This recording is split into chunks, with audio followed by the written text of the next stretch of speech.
अब याद करिए 2017 के पहले के उत्तर प्रदेश को हर दूसरे तीसरे दिन दंगा होता था। बहनों और भाइयों, इन दंगाइयों का उपचार ही डंडा है। बिना डंडे के मानेंगे नहीं।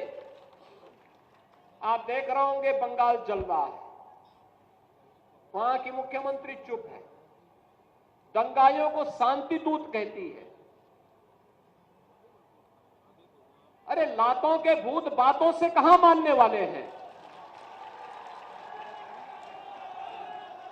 लेकिन सेकुलरिज्म के नाम पर इन लोगों ने दंगाइयों को दंगा करने की पूरी छूट दे रखी है।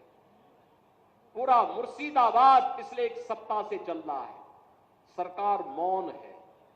बहनों और भाइयों, इस प्रकार की अराजकता पे लगाम लगनी चाहिए और मैं धन्यवाद दूंगा इस बात के लिए वहां की माननीय न्यायालय को, जिन्होंने वहां पर केंद्रीय बलों की तैनाती करके वहां के अल्पसंख्यक हिंदुओं की सुरक्षा की व्यवस्था करने के लिए कदम उठाया है और आज केंद्रीय बल वहां पर तैनात है। आपने वहां की पीड़ा सुनी होगी।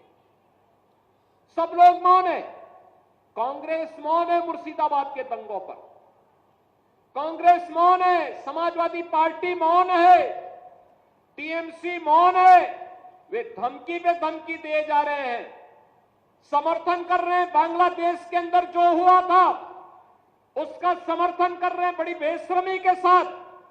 अगर उन्हें बांग्लादेश अच्छा लगता है तो उनको बांग्लादेश ही जाना चाहिए। क्यों भारत की धरती पर बोझा बने हुए हो?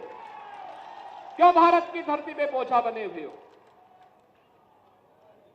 हम आभारी हैं प्रधानमंत्री मोदी जी के और गृह मंत्री अमित शाह जी के, जिन्होंने वक्फ संशोधन अधिनियम को पारित करके गरीबों की जमीनों पर, सार्वजनिक जमीनों पर पड़ने वाली डकैती पर लगाम लगाने का काम इस अधिनियम, संशोधन अधिनियम के माध्यम से पारित किया है।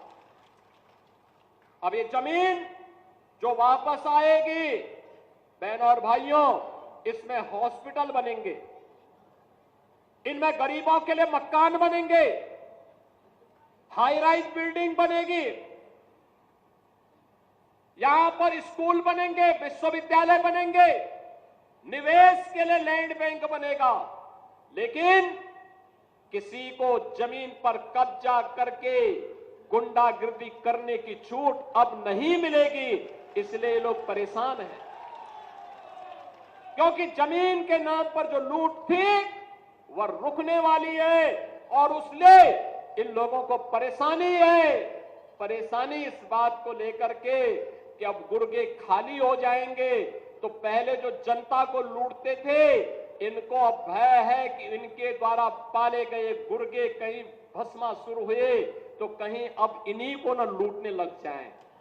इनके द्वारा अकूत संपत्ति जो अर्जित की गई है उसी पर डकैती न डालने लग जाए।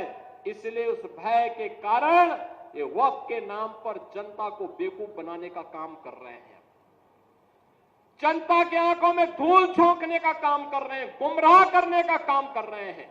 लेकिन गुमराह होने की आवश्यकता नहीं। हमें देश के संविधान पर, बाबा साहब भीमराव अंबेडकर के द्वारा बनाए गए संविधान पर विश्वास करना है, विकास की प्रक्रिया के साथ जुड़ना है।